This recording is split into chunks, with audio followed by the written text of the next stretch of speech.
अग्रवाल जी,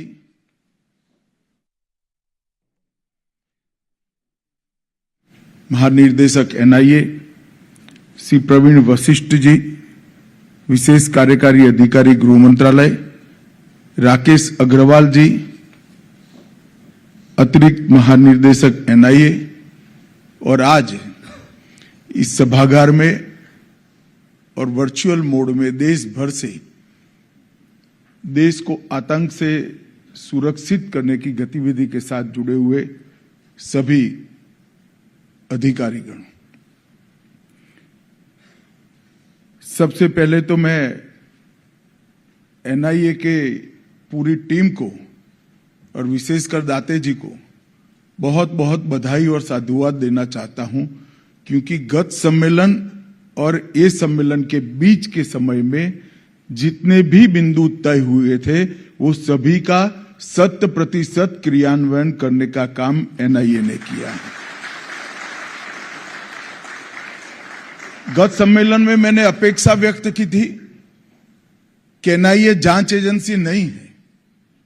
NIA के तत्वाधान में देश भर की आतंकवाद विरोधी गतिविधियों का संकलन होना चाहिए, संवर्धन होना चाहिए, कानूनों की समझ, अभियोजन को बहुत सटीक तरीके से कोर्ट के सामने अपना पक्ष रखना और जेल तक आतंकवाद निरोधी तंत्र को मजबूत करने का काम एनआईए का है।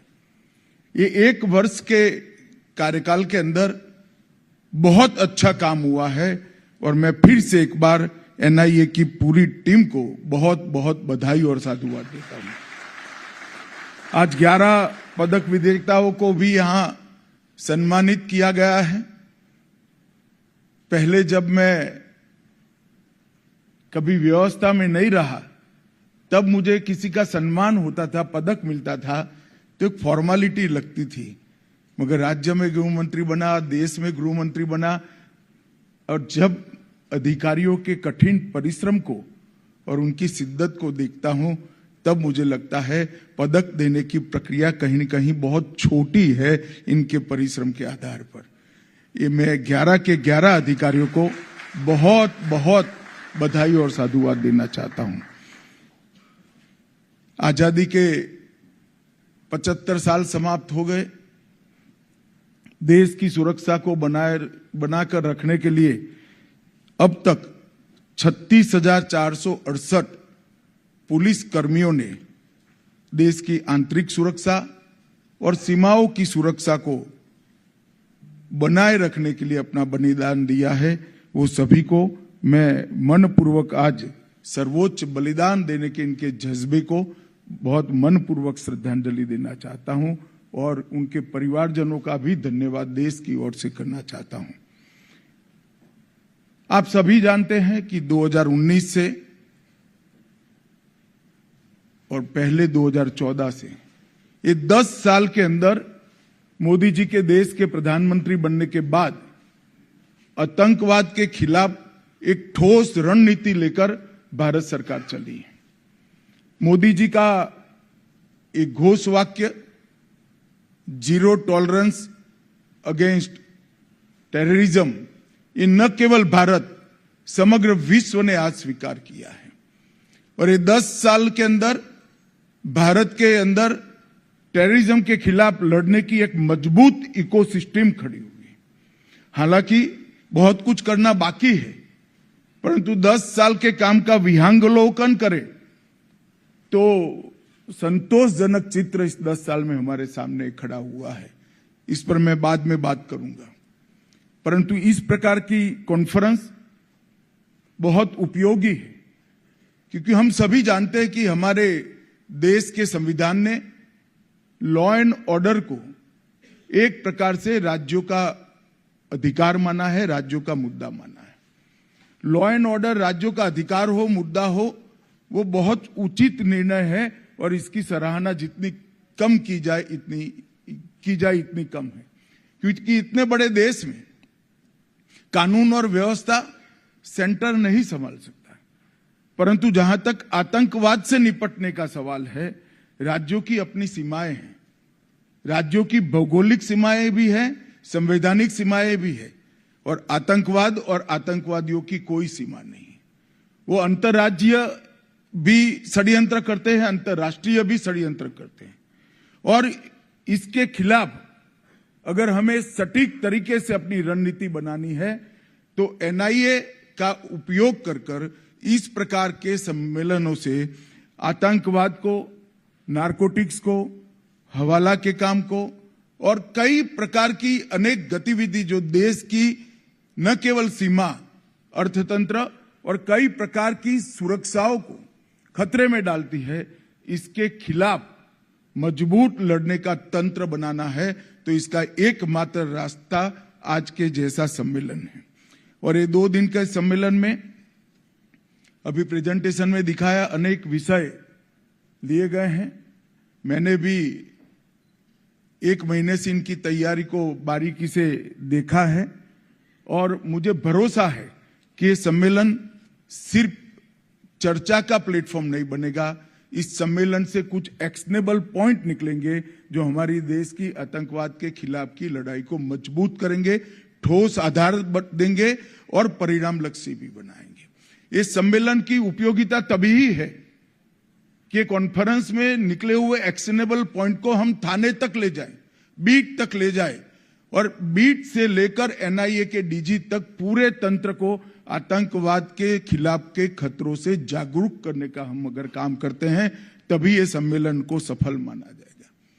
मित्रों, आप सभी जानते हैं और अब पूरा देश और दुनिया भी मान रही है, मोदी जी के आने के बाद आतंकवाद के खिलाफ ढेर सारा काम हुआ है। आतंकवाद के खिलाफ लड़ाई का मतलब ये नहीं है कि कुछ षड्यंत्र को पकड़कर उसका पर्दाफाश कर दिया जाए। आतंकवाद के खिलाफ लड़ाई का मतलब है आतंकवाद के खिलाफ लड़ने वाली एजेंसियों के हाथ कानूनी रूप से मजबूत किया जाए, एक ऐसी इकोसिस्टम बनाई जाए जिसके आधार पर आतंकवाद के खिलाफ की लड़ाई हमारी मजबूत हो।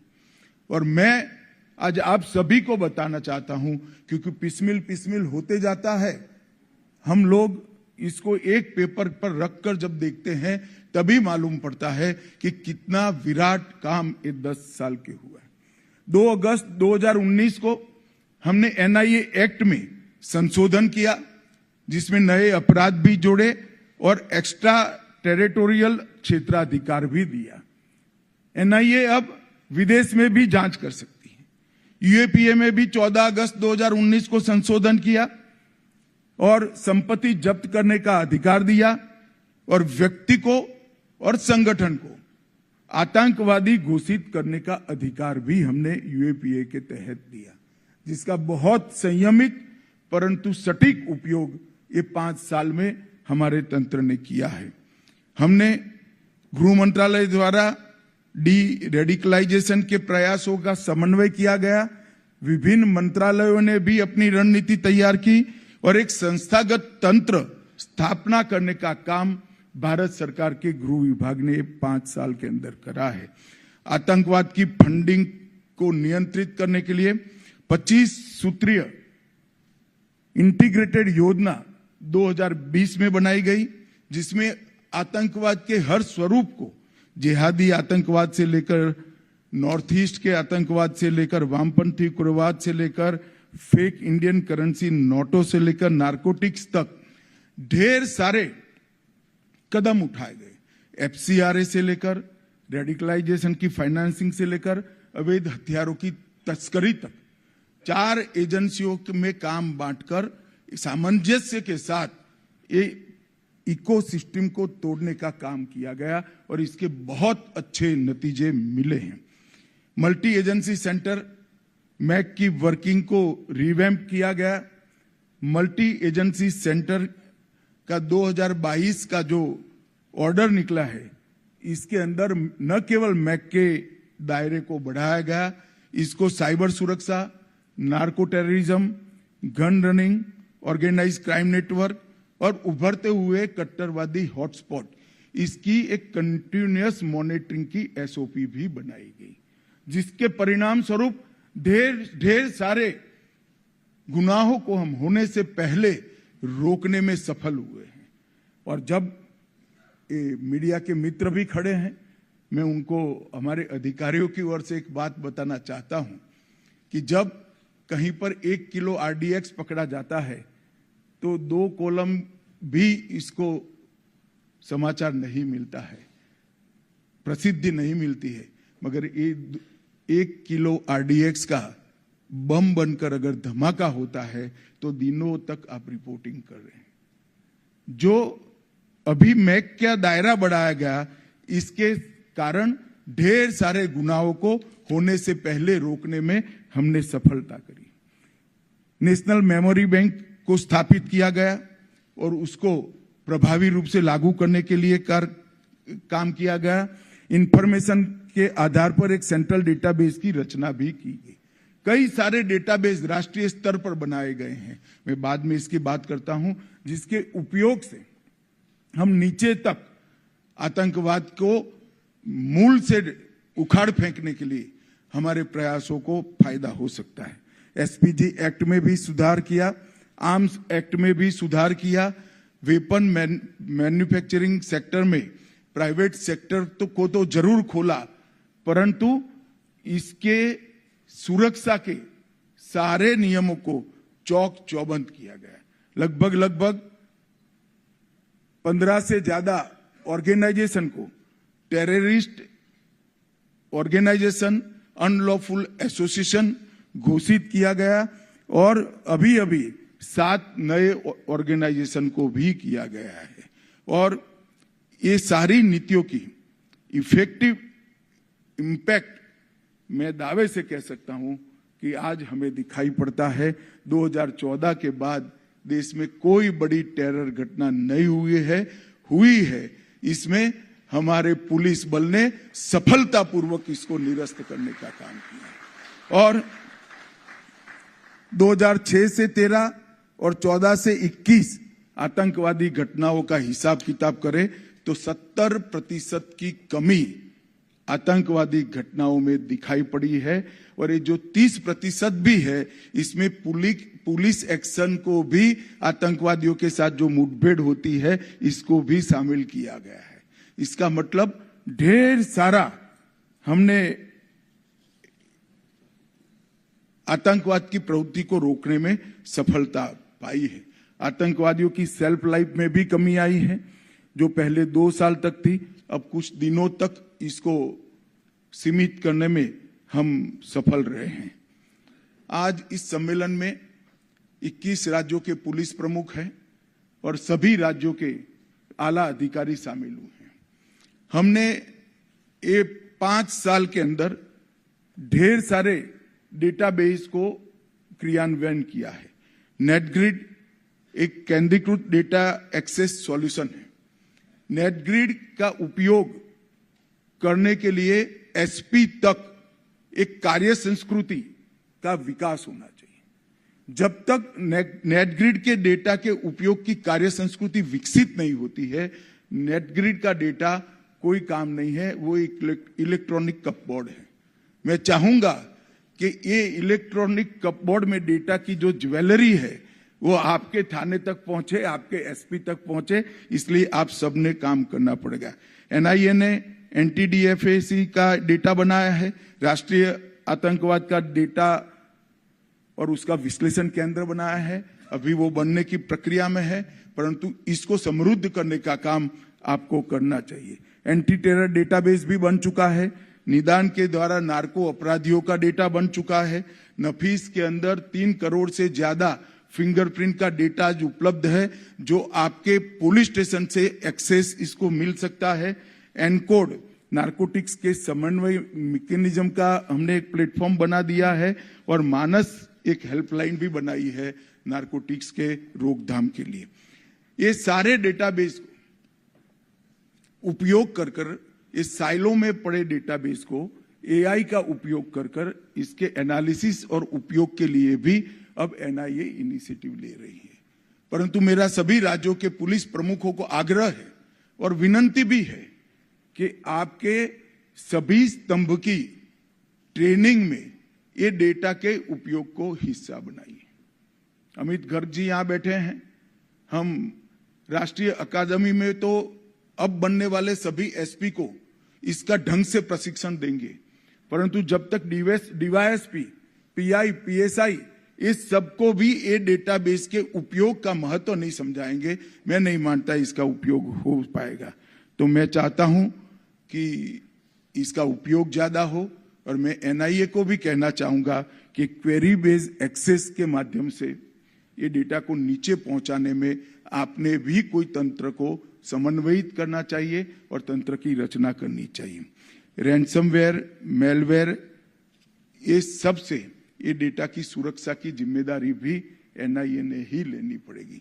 नेशनल क्राइम रिकॉर्ड ब्यूरो ने ठीक प्रकार से व्यवस्था की है, परंतु एनआईए का दायित्व है कि जितने भी डेटा की चोरी के मामले दुनिया भर में आते हैं, इसका एनालिसिस कर टाइम टू टाइम अपनी सुरक्षा को अपग्रेड करना चाहिए।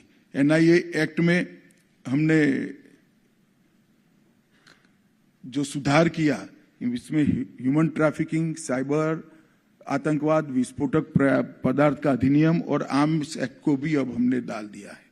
और इस सब का नतीजा अगर हम देखें तो देश में तीनों सेक्टर जो हमारे लिए नासूर बनकर खड़े थे, चाहे कश्मीर हो, चाहे नॉर्थ ईस्ट हो, चाहे वामपंथी उग्रवाद हो, तीनों जगह पे उग्रवादी घटनाओं पर एक मजबूत स्थिति, कंट्रोल हमारी सुरक्षा एजेंसियों ने प्राप्त किया है। वो हम सब के लिए संतोष का विषय है, मगर इसको और आगे ले जाना है। आज एक विषय आपके सम्मेलन में, 2 दिन के सम्मेलन में है, इसमें यूएपीए के मामले में किस प्रकार से जांच हो और किस प्रकार से प्रोसिक्यूशन की कार्यवाही हो। मैं इसलिए उदाहरण देना चाहता हूं कि एनआईए भी यूएपीए का ही उपयोग करता है। एनआईए ने 632 मामले दर्ज किए और इसमें से 498 में लगभग 500 में आरोप पत्र दायर कर चुके हैं और 95% से ज्यादा दोष सिद्धि का दर है। अगर ये एनआईए कर सकता है तो स्टेट पुलिस क्यों नहीं कर सकती? जहां पर भी यूएपीए लगाने की जरूरत है वहां निसंकोच लगाना चाहिए, और जहां यूएपीए लगाए वहां आपकी सुपरवाइजरी अथॉरिटी की जिम्मेदारी है कि इसकी जांच एनआईए के तर्ज पर ही हो। इसलिए मेरा आग्रह था, और अभी एक एसओपी, इसकी पूरी एक बहुत अच्छा बुकलेट मैंने डिटेल में देखा भी है, सदानंद जी मुझे 20-25 दिन पहले देकर गए थे। एक बहुत अच्छी एसओपी की बुकलेट यहां से जारी की है, तो मैं मानता हूं कि इसका उपयोग करना हर राज्य पुलिस ने अपनी कार्य संस्कृति में डालना चाहिए। मित्रों, टेक्निक का उपयोग जब तक हम हमारी पूरी फोर्स को तकनीक के उपयोग से ट्रेन नहीं करेंगे, इसके खिलाफ हम नहीं लड़ सकते। अब आतंकवाद का सामना जो हमें करना है वो समझ कर चलिए। वो सीमाहीन और अदृश्य तरीके से आतंकवादी हमले और उनका षड्यंत्र हमारे खिलाफ खड़ा है। अगर इसका हमें सटीक सामना करना है तो उच्चतम टेक्नोलॉजी से हमारे युवा अफसरों को लैस करना पड़ेगा, उनकी ट्रेनिंग करनी पड़ेगी, और उसको भी हमने आने वाले दिनों में ट्रेनिंग का एक अहम हिस्सा बनाना। कई सारे राज्यों ने बनाया है, मगर जिस स्तर की ट्रेनिंग चाहिए उस स्तर की ट्रेनिंग नहीं है। कम से कम डीवाईएसपी को तो 100% तकनीक से लैस कर ही फोर्स के अंदर इंक्लूड करना चाहिए। और मैं सभी राज्यों को ये कहना भी चाहता हूं, अगर आप इसमें मदद की जरूरत है तो हैदराबाद की एकेडमी भी आपको मदद कर सकती है। टेररिज्म, टेररिस्ट और टेररिज्म के इकोसिस्टम के लड़ने के लिए गृह मंत्रालय ने जो प्रोएक्टिव अप्रोच बनाया है, उसमें हम एक अगला कदम लेकर आ रहे हैं। कुछ ही महीनों में national counter terrorism policy and strategy लेकर हम आएंगे, जिसमें आप सबकी भूमिका अहम होगी। भारत सरकार का गृह मंत्रालय पॉलिसी एंड स्ट्रेटेजी का दस्तावेज बना सकता है, इसमें हमें अपनी भूमिका का निर्वहन भी कर सकता है, परंतु जैसा मैंने कहा कि पुलिस राज्य का सब्जेक्ट है, लड़ना तो राज्य की पुलिस ने ही पड़ेगा। सारी एजेंसी आपके सपोर्ट में रहेगी, सूचना देने से लेकर एक्शन लेने तक। परंतु जब तक एक ऐसा ग्रुप नहीं बनेगा राज्य के अंदर जो टेररिज्म के खिलाफ जीरो टॉलरेंस का मूड रखता हो, तब तक ये सफल नहीं हो सकता। कुछ ही दिनों में national counter terrorism policy and strategy लेकर आएंगे और टेररिज्म से जुड़े हुए कई मुद्दों के समाधान के लिए मैक प्लेटफॉर्म पर फोकस ग्रुप मीटिंग और स्टैंडिंग फोकस ग्रुप का भी हमने गठन कर दिया है, जो 365 डे 24 आवर इस विषय को लेकर फोकस तरीके से काम करते हैं। मैं आज 3 आपराधिक कानूनों पर भी आपको बात करना चाहता हूं, क्योंकि राज्य के बहुत सारे पुलिस प्रमुख यहां पर है और बाकी लोग ऑनलाइन जुड़े हुए हैं। ये 3 आपराधिक कानून जो हम नए लेकर आए हैं, वो हमारी आपराधिक न्यायिक प्रणालिका के अंदर आमूलचूर परिवर्तन के लिए, और हम हमारी आपराधिक न्यायिक प्रणाली का उद्देश्य में ही बदलाव करें। अंग्रेजों ने जो कानून बनाए थे, इनके राज्य की रक्षा के लिए थे, सरकारी तंत्र की रक्षा के लिए थे, सरकारी अफसरों की रक्षा के लिए थे। हम जो कानून लेकर आए हैं, वो कानून नागरिक के अधिकारों की रक्षा और संविधानदत्त अधिकार जो उसको मिला है, इसके क्रियान्वयन के लिए, इनकी संपत्ति की सुरक्षा, इसके सम्मान की सुरक्षा, ये हमारा दायित्व है। तो तीनों कानून के लिए सभी राज्य के पुलिस विभागों ने बहुत अच्छा काम किया है, मगर मेरा अभी भी आग्रह है कि लेटर एंड स्पिरिट में इसको लागू करने का काम को और स्पीडी किया जाए, जुडिशियरी के साथ भी समन्वय किया जाए, जेल को भी अपग्रेड करनी पड़ेगी। एफएसएल का जो हमने प्रावधान किया है, इसको सफल करना है तो मैन पावर के लिए आपने अपनी राज्य सरकारों से बात कर उचित मैन पावर की प्राप्ति करनी पड़ेगी, तभी जाकर अपराधियों को सजा दे पाएंगे और जिस पर अपराध नहीं है वो लोगों को समय पर रिहा करेगा। मैं आज आप सभी को कहना चाहता हूं, गृह सचिव अभी कोऑर्डिनेट कर रहे हैं, इसके अंदर एक प्रावधान है कि एक निश्चित मात्रा में ट्रायल के तहत कोई जेल में रहता है तो उसको अपने आप बेल देने का एक प्रावधान है। 26 नवंबर हमारा संविधान दिवस है। मेरा आप सबसे विनती है, इसके पहले नए कानून के तहत जिसको बेल का अधिकार है, जिसको बाहर जाने का अधिकार है, वो सभी का हम एक अभियान चलाकर बेल करा दें। हमारे गृह सचिव जी आपके साथ इसको कोऑर्डिनेट कर रहे हैं। तो इसके अंदर तकनीक को बहुत प्राधान्य दिया गया है। मैं आपको विश्वास के साथ कह सकता हूं कि जेल, एफएसएल, कोर्ट, अभियोजन और पुलिस, ये पांचों जगह 100% तकनीकी क्रियान्वयन होने के बाद हमारे ये 3 आपराधिक कानून दुनिया के सबसे आधुनिक और तकनीक से लैस कानून होंगे और एक लंबे समय तक इसके अंदर कोई बदलाव करने की जरूरत नहीं पड़ेगी। इस प्रकार से इसने बनाया है। और आतंकवाद का जहां तक सवाल है, आजादी के 76 साल के बाद पहली बार ये कानूनों के अंदर हमने आतंकवाद को परिभाषित किया है, आतंकवाद की व्याख्या की है। कई सारे केसों के अंदर कोर्ट के बहुत तीखे सवाल आते हैं कि टेररिज्म का मतलब क्या है, टेररिस्ट का मतलब क्या है। इसकी व्याख्या पहली बार करने का काम हमने इस कानूनों के अंदर किया है। और ट्रायल इन एब्सेंसिया, जो देश की सीमाओं के बाहर षड्यंत्र कर हमारे देश की सीमाओं के अंदर गुनाह करते हैं, इनके खिलाफ भी केस चलाने का अधिकार प्रोसिक्यूशन एजेंसी के साथ पास है। इसका भी उपयोग टेररिज्म के केस में विशेषकर और आर्थिक अपराधों के केस में जरूर करना चाहिए, ऐसा मेरा आग्रह है।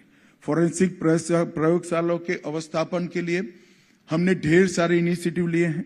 अभी एनएफएसयू के 7 परिसर है, अगले 2 साल में 9 नए परिसर हम शुरू कर देंगे। केंद्रीय फोरेंसिक प्रयोगशालाएं CSFL अभी 7 है और 7 चालू कर देंगे। और आने वाले दिनों में राज्य की प्रयोगशाला को अपग्रेड करने के लिए भी भारत सरकार कोई योजना लेकर आएगी।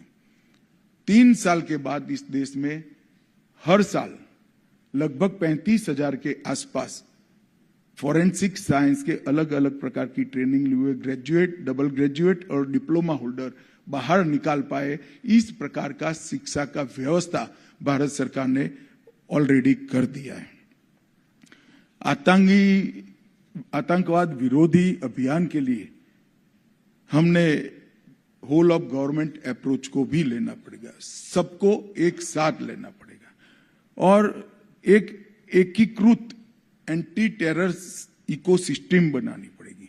और इसलिए यहां से हमने एक मॉडल एटीएस स्ट्रक्चर को परिपत्रित किया है, मॉडल एसटीएफ स्ट्रक्चर को भी परिपत्रित किया है, मानक प्रशिक्षण मॉड्यूल को भी परिपत्रित किया है और अब आज एसओपी भी बनाकर आप लोगों को दी जा रही है। ये मॉडल एटीएस स्ट्रक्चर को आपके राज्य के जरूरियातों के अनुसार जो उचित बदलाव लगे वो कर जरूर इस पर कार्यवाही करनी चाहिए। Model ATS structure, model STF structure और प्रशिक्षण का मॉड्यूल, ये तीनों अगर सभी राज्य कर लेते हैं तो पूरे देश में आतंकवाद के खिलाफ लड़ने की एक मजबूत इकोसिस्टम हम खड़ी करेंगे, जिसके आधार पर कोई भी चुनौती आए हमें आगे बढ़ना है।